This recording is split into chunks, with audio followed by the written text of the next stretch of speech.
বিজেপির একজন মালভিয়া আছেন। এম স্কোয়ার বলতে আমি কি বোঝাচ্ছি বুঝে নিতে পারছেন। যা কীর্তি করেছে, যা বাংলা সংস্কৃতিতে খাপ খায় না। 2021 সালের একটা ঘটনা নিয়ে একটা টিভি চ্যানেল আমার ইলেকশন ড্যামেজ করতে গত 72 ঘন্টা ধরে একই খবর দেখিয়ে গেছে। মালভিয়ার নাম তুলে ঝাঁঝালো আক্রমণ মমতা বন্দ্যোপাধ্যায়। নবান্ন সূত্রে খবর, মুকেশ আম্বানি এবং তার পরিবারের পক্ষ থেকে অনন্ত আম্বানির বিয়ের অনুষ্ঠানে যোগ দিতে বিশেষভাবে আমন্ত্রণ জানানো হয়েছে মুখ্যমন্ত্রীকে। সৌজন্যের খাতিরে সেই নিমন্ত্রণ রক্ষা করতে যাচ্ছেন মমতা বন্দ্যোপাধ্যায়। শুক্রবার ওই বিয়ের অনুষ্ঠানে যোগ দেবেন তিনি। দলীয় সূত্রের খবর, বারবার করে আম্বানিরা অনুরোধ করায় সেই আমন্ত্রণ ফেলতে পারেননি মমতা। তবে তিনি একা নন, দেশের আরও বেশ কিছু রাজনীতিবিদের ওই অনুষ্ঠানে যোগ দেবার কথা। বৃহস্পতিবার দুপুরে বিমানে মুম্বাইয়ের উদ্দেশ্যে রওনা দেন মুখ্যমন্ত্রী মমতা বন্দ্যোপাধ্যায়। তিনি বিমানবন্দরে পৌঁছে সাংবাদিকদের মুখোমুখি হয়ে জানান, এম স্কোয়ার বিজেপির একজন মালভিয়া আছেন। এম স্কোয়ার বলতে আমি কি বোঝাচ্ছি বুঝে নিতে পারছেন। যা কীর্তি করেছে, যা বাংলার সংস্কৃতিতে খাপ খায় না। 2021 সালের একটা ঘটনা নিয়ে একটা টিভি চ্যানেল আমার ইলেকশন ড্যামেজ করতে 72 ঘন্টা ধরে একই খবর দেখিয়ে গেছে। তখন ওখানে এমপি ছিলেন অর্জুন সিং। যারা করেছিল তারা গ্রেফতার হয়ে এখনও জেলে আছেন। যেমন আজকে একটা ঘটনা দেখলাম, খুব ভাইরাল করছে। আমরা খোঁজ নিয়েছি, জানতে পারলাম ওটা একটা পারিবারিক বিষয়। পুলিশ যা ব্যবস্থা নেবার নেবে। কয়েকটা চ্যানেল মোদি মিডিয়া হয়ে গেছে। আসুন এবার আপনাদের শোনাই কি বলছেন মুখ্যমন্ত্রী মমতা বন্দ্যোপাধ্যায়। শুনুন। ভুলভাল উল্টোপাল্টা বিজেপির কথায় এম স্কোয়ার অর্থাৎ ওদের একজন মালভিয়া আছে। এম স্কোয়ার বলতে আমি কি বোঝাচ্ছি আপনারা বুঝে নিতে পারছেন। যা কীর্তি করেছে, কীর্তি ও কেলেঙ্কারি, যা বাংলা সংস্কৃতিতে খাপ খায় না। বাংলা কেন, দেশেরও নয়। 2021 সালের একটা ঘটনা নিয়ে কোনো একটা TV channel, I am sorry to say, এখানে আমি কোনো কম্প্রোমাইজ করি না। 21 সালের ঘটনা নিয়ে আমার ইলেকশন ড্যামেজ করবার জন্য গত 72 ঘন্টা ধরে একতরফাভাবে একই নিউজ দেখিয়ে গেছেন। অথচ সেই সময়টা অর্জুন সিং ওখানকার এমপি ছিলেন এবং যারা করেছিল তারা কিন্তু অ্যারেস্ট হয়ে এখনো জেলে আছে। যেমন আমি আজকে একটা ঘটনা দেখলাম ভাইরাল করছে, রানীবাদে একজন মারা গেছে। সব মৃত্যুই দুর্ভাগ্যজনক। আমি খোঁজ নিয়ে জানতে পারলাম ওটা একটা ফ্যামিলি ম্যাটার, পার্সোনাল এনিমিটি। সেটাকেও ইট ইজ নাথিং পলিটিক্যাল। তাও পুলিশ যে অ্যাকশন নেয়, পুলিশ অ্যাকশন নেবে, এটা পুলিশের ডিউটি। গত পরশুদিন একটা দেখুন, এতগুলো ইলেকশন হয়ে গেল, এতগুলো বুথ, মাত্র একটা বুথে একটা ইনসিডেন্ট নিয়ে 24 ঘন্টা ধরে দেখিয়ে গেছে। আর কোনো খবর নেই, একটাই খবর, তৃণমূল দেখলেই জব্বর খবর।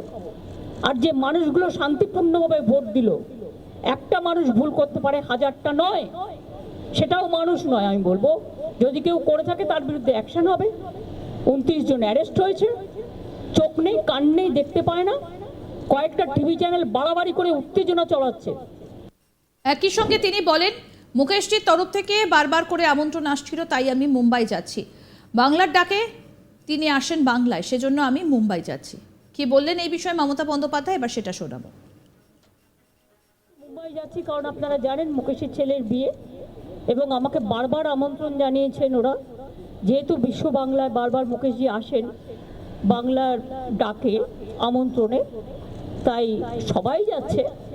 বাট আমি হয়তো যেতে পারতাম না, কিন্তু এতবার করে আমন্ত্রণ জানিয়েছেন যে একেবারে ছেলে থেকে শুরু করে, নেতাজি থেকে শুরু করে, মুম্বাই মুকেশজি থেকে শুরু করে বারবার। সেই জন্যই আমি যাচ্ছি। আমি কালকে উদ্ধব ঠাকরের সাথে একটা অ্যাপয়েন্টমেন্ট করেছি, রাজনৈতিক কথা হবে, কারণ অনেকদিন দেখা হয়নি ইলেকশনের পর। এবং শারদজির বাড়িতেও যাব। শারদ পরের সাথেও আমি একটা অ্যাপয়েন্টমেন্ট করেছি, একটা 4টে আছে, একটা 5টা আছে। অখিলেশও কালকে গিয়ে পৌঁছবে, ওর সাথেও দেখা হলে হয়ে যেতে পারে, এখনও ঠিক হয়নি কখন পৌঁছবে না পৌঁছবে। আমি কালকে তারপরে বিয়েতে অ্যাটেন্ড করে পরশুদিন ফিরে চলে আসবো। মমতা বন্দ্যোপাধ্যায় ইতিমধ্যে আক্রমণ শানিয়েছেন অমিত মালভিয়াকে। তিনি বলছেন যে বিজেপির একজন মালভিয়া আছেন। এম স্কোয়ার বলতে আমি কি বোঝাচ্ছি বুঝে নিতে পারছেন। যা কীর্তি করেছে, যা বঙ্গ সংস্কৃতিতে খাপ খায় না। একেবারে কড়া ভাষায় আক্রমণ। 2021 সালের একটা ঘটনা নিয়ে একটা টিভি চ্যানেল আমার ইলেকশন ড্যামেজ করতে গত 72 ঘন্টা ধরে একই খবর দেখিয়ে গেছে এবং মালভিয়ার নাম তুলে ঝাঁঝানো আক্রমণ করলেন মমতা বন্দ্যোপাধ্যায়। শোনাই আরেকবার কি বললেন মমতা বন্দ্যোপাধ্যায়। খুব ভুলভাল উল্টোপাল্টা বিজেপির কথায় এম স্কোয়ার, অর্থাৎ ওদের একজন মালভিয়া আছে। এম স্কোয়ার বলতে আমি কি বোঝাচ্ছি আপনারা বুঝে নিতে পারছেন।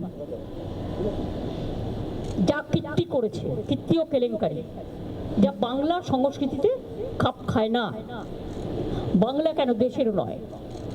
2021 সালের একটা ঘটনা নিয়ে কোনো একটা TV channel, I am sorry to say, এখানে আমি কোনো কম্প্রোমাইজ করি না। 21 সালের ঘটনা নিয়ে আমার ইলেকশন ড্যামেজ করবার জন্য গত 72 ঘন্টা ধরে একতরফাভাবে একই নিউজ দেখিয়ে গেছেন, অথচ সেই সময়টা অর্জুন সিং ওখানকার এমপি ছিলেন এবং যারা করেছিল তারা কিন্তু অ্যারেস্ট হয়ে এখনো জেলে আছে। যেমন আমি আজকে একটা ঘটনা দেখলাম ভাইরাল করছে, রানীবাদে একজন মারা গেছে, সব মৃত্যুই দুর্ভাগ্যজনক। আমি খোঁজ নিয়ে জানতে পারলাম ওটা একটা ফ্যামিলি ম্যাটার, পার্সোনাল এনিমিটি, সেটাকেও ইট ইজ নাথিং পলিটিক্যাল। তাও পুলিশ যে অ্যাকশন নেয়, পুলিশ অ্যাকশন নেবে, এটা পুলিশের ডিউটি। গত পরশুদিন একটা দেখুন, এতগুলো ইলেকশন হয়ে গেল, এতগুলো বুথ, মাত্র একটা বুথে একটা ইনসিডেন্ট নিয়ে 24 ঘন্টা ধরে দেখিয়ে গেছে, আর কোনো খবর নেই। একটাই খবর, তৃণমূল দেখলেই জব্বর খবর। আর যে মানুষগুলো শান্তিপূর্ণভাবে ভোট দিল, একটা মানুষ ভুল করতে পারে, হাজারটা নয়, সেটাও মানুষ নয়। আমি বলবো যদি কেউ করে থাকে তার বিরুদ্ধে অ্যাকশন হবে। 29 জন অ্যারেস্ট হয়েছে, চোখ নেই, কান নেই, দেখতে পায় না। কয়েকটা টিভি চ্যানেল বাড়াবাড়ি করে উত্তেজনা চড়াচ্ছে। নবান্ন সূত্রের খবর, মুকেশ আম্বানি এবং তার পরিবারের পক্ষ থেকে অনন্ত আম্বানির বিয়ের অনুষ্ঠানে যোগ দিতে বিশেষভাবে আমন্ত্রণ জানানো হয়েছে মুখ্যমন্ত্রীকে এবং সৌজন্যের খাতিরে সেই নিমন্ত্রণ রক্ষা করতে যাচ্ছেন মমতা বন্দ্যোপাধ্যায়। শুক্রবার ওই বিয়ের অনুষ্ঠানে যোগ দেবেন তিনি। কি বললেন এই বিষয়ে, এবার সেটা শোনাবো।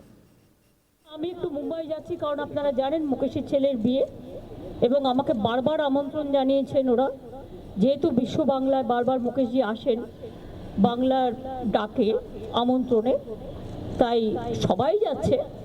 বাট আমি হয়তো যেতে পারতাম না, কিন্তু এতবার করে আমন্ত্রণ জানিয়েছে যে একেবারে ছেলে থেকে শুরু করে, নেতাজি থেকে শুরু করে, মুম্বাই মুকেশজি থেকে শুরু করে বারবার, সেই জন্যেই আমি যাচ্ছি। আমি কালকে উদ্ধব ঠাকরের সাথে একটা অ্যাপয়েন্টমেন্ট করেছি। আরও আপডেট পেতে দেখতে থাকুন আজ তাক বাংলার ইউটিউব চ্যানেল, সাবস্ক্রাইব করুন।